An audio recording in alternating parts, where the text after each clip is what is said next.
let's talk a little bit about the big thing that's in marketing now, and it's in everything now, is artificial intelligence. Oh, yeah. What can we expect from artificial intelligence, how it's going to impact marketing? It already is. Oh, it has been, yeah. Yeah, so I would imagine probably the biggest kind of role that it's playing is probably in copywriting. I don't know, what are you saying? The most adopted currently is copy, yeah, but the different ways that people are integrating with, OpenAI and ChatGPT and Bard with those APIs is using that language modeling and going one step further that other people haven't. There's already businesses that are worth millions of dollars already just piggybacking on that OpenAI when it comes to the copy and content. So it's I always equate where we're currently at and try to, because we get asked it all the time. First, we've been using it for copy for a couple of years now in some capacity, but the way that you use it is always changing. But it's how I when I was younger, I think we're about the same age, I used to watch these TV shows and people would talk about what's the internet. When it first came out, what's an email address? We had no idea what the internet was going to become 30 years ago. And I think we talk about it now, and we'd probably, like, if I gave you some answer, this is where I think it's going, if we watch this in 2 years or 20 years, I'd be like, what did I say? What was I talking? Because I don't know. But you have some general idea of the capacity and the capabilities that will come, but we don't have any idea where it's going to go. It's just like back in the early days of the internet, we had no idea what it would become today.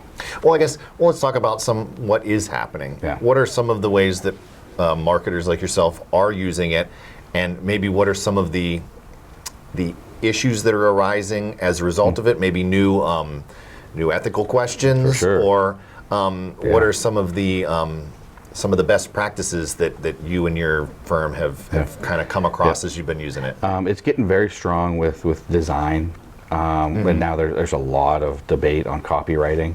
Those designs and trademark of what's available there, but I think there was just a ruling that just came out about that anything AI generated, if they can figure it out and have some type of tracking ability, you can't copyright any of it because it wasn't. Copyright was always placed with a human or with a company, so they can't do that. But copy itself, it's not going to, in the question, what's it going to do with copywriters? It's just going to change. It's just going to change how they. Are we still going to need them? Absolutely. Probably now more than ever, because everything that what we do in our shop is everything that's AI generated. We put human eyes on before it goes out the door. But that's kind of that's me and how we run it. It's why we don't use subcontractors either, because I want everything touched by my people in my four walls. But a lot of design, a lot of that's coming. The Adobe just integrated in with a new AI platform. I forget the name of it, but they have now we can script. And I'm not a designer, so I'm trying to talk through this a little bit. Josie, my art director, she laughed at this, but like we just did a jewelry website, and I think she used this AI platform to hit like hundreds of products, all with a certain script, what I would call a script, to edit them, rather than having to go in and out of every single one. So she was able to bulk do that, which she could do before, and we could do it before. It wasn't done with the level of accuracy that it is now, which is a huge component. So, audio, video, it's scary what you can do with audio, video, the AI now. We do a lot of videos and audio for one of our clients.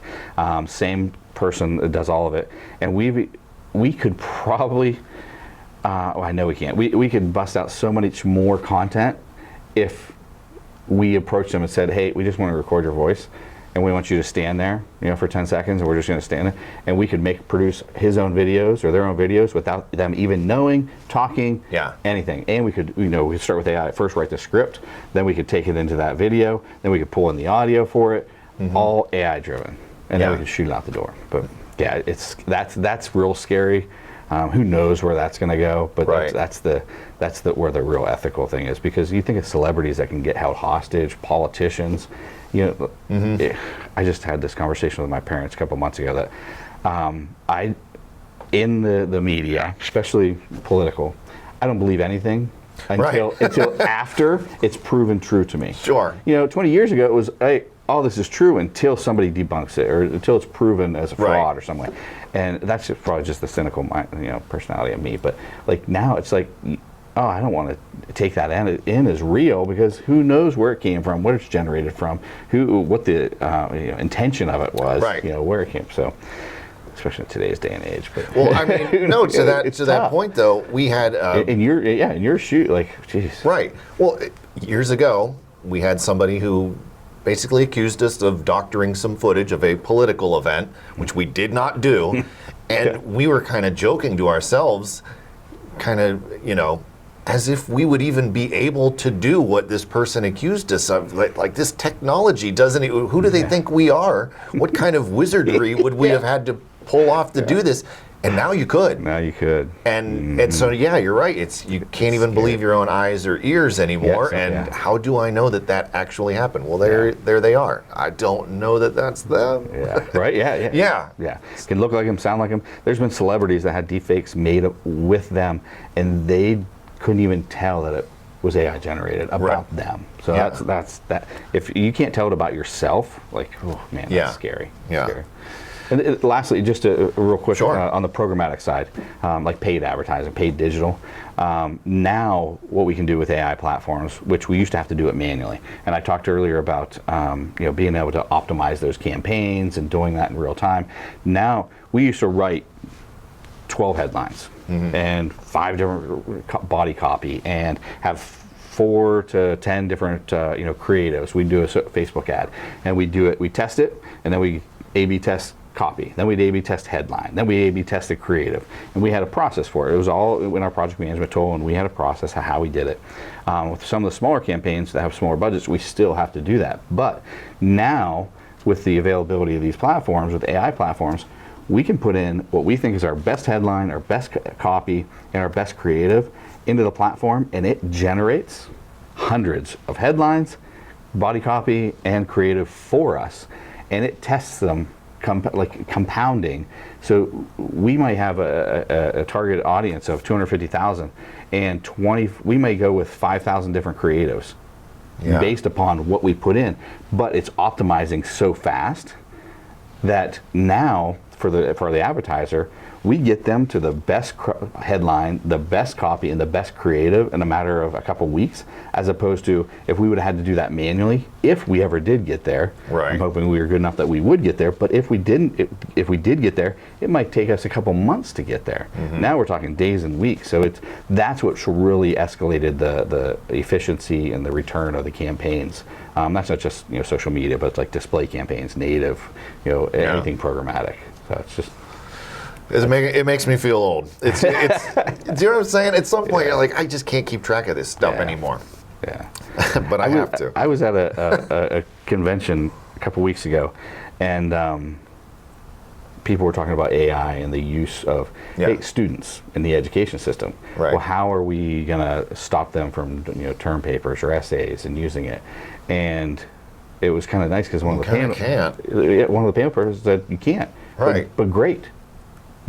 We're just evolving of how we educate, because when we were in school, what we were always told? Well, you're not going to have a calculator. You're never going to have right? Got told all the time. Now we always have it. So we had to learn it. But now it's evolved, and hopefully the education system is evolving with the technology, because hopefully, I was in math and physics. That was my thing. So hopefully you learn how to do it first at the core, but then you learn how to capitalize it on faster with these AI tools. So hopefully the kids are learning how to do it, but then, they learn how to do it more efficiently and better with the use of AI. Now, and maybe you can't even answer this question, but as you were talking about, well, now we have the calculator all the time, and we're just evolving. We're kind of taking the next step, and we're going to be using AI now to write our term papers. Sometimes I worry, though, that as we keep doing this, we keep putting more and more distance between ourselves and the fundamental skills that all of this stuff is built on. For sure. That at some point you're going to kind of turn around and you're not going to be able to see the shore anymore. Do you know what I'm saying? Oh yeah. Yep. That's that's It's like, that's where why there need, and this is going to sound terrible. There needs to be some type of oversight. And some type of compliance. I'm not the right person to talk about any of that. Oh no, but yeah, we're getting philosophical now. But there needs to, and I don't know if it's, hopefully it's not political or government, but hopefully it's a private body. Hopefully somebody or some different brands come together to oversee that. Like self police. That's what I would hope. Yeah, we get to. But yeah, it's a slippery slope. We have all this content that's being generated by AI. What if it's based upon a data set that's incorrect? Correct. Right. Yeah. Now we got a whole world of incorrect content that's not right. Yeah. I mean, and our kids would take it for trying to explain to your kids that, oh no, what you saw on YouTube isn't real. That person really didn't do that. That animal really didn't do it. Right. But they don't know. They see with their eyes, and they believe what they see. Well, but again, it's just like the calculator. You can learn to use the calculator, but it's on some level you need to know math. Yeah. You need to know how to actually do arithmetic to, function in life. Because the output, you need to have a pretty good basis of knowledge to understand, is that output true? Right. Because if you do 9 times 9 and it comes out with a negative number, you're like, wait a second, that's not, or this large equation where you just know fundamentally that can't be right. So you have to have that understanding and that knowledge first. Well, it kind of even happened with the explosion of social media in our industry, where now you had phones and everyone could sort of be a reporter. Everyone could go and just grab some video and do whatever and start putting stuff out. And that's great, but you had to kind of go, but somebody actually has to report. Do you know what I mean? Or like all of the kind of the news stations that kind of rip stuff out of the newspaper and then they do their newscast, and you go, yeah, but somebody has to actually write that foundational article. Somebody's still got to dig through the stuff. Yep. And it's kind of those skills that we might not have anymore. Sometimes I worry we might lose. We're getting way off track. So anyway, let's talk about social media. Mm-hmm. I wish we didn't have to. Yeah, let's do it. Yeah. Let's talk about social media. So, and this is anecdotal, but I actually know more people, a growing number of people I know just have said, I'm done. I wouldn't have, 5-10 years ago, everyone that I knew was on something. Yeah. So I don't know, that's just me, that's just my experience, but it does seem like on some level, the public has kind of gone like... A little bit of a backlash, right? They see through it a little bit more. Yeah, a little bit of a backlash. And I think that's for a certain demographic or set of demographics, because the younger generation, I don't think they're there yet, but I think when it comes to us, like I did it, like my wife laughs at me because I purged my Facebook. I am only friends with people on Facebook now that like are family or really close friends, but what I do though is I follow everybody and have connections on Instagram because it's less political, it's less, it's more visual. So what I did over the last couple of years is I've just kind of used each platform for what I want to get out of it. Excuse me. Right. But is there a good possibility if I didn't have the position that I'm in right now that I wouldn't have social media? You bet you bet. Well, I guess it's exhausting. How does the changing attitude toward it impact what you do as marketers and what you recommend to clients? Yeah, but it's annoying because Facebook is still one of the best acquisition channels there is. Yeah. That, and depending on the channel or the client, TikTok. And we're going to make this into a TikTok, right?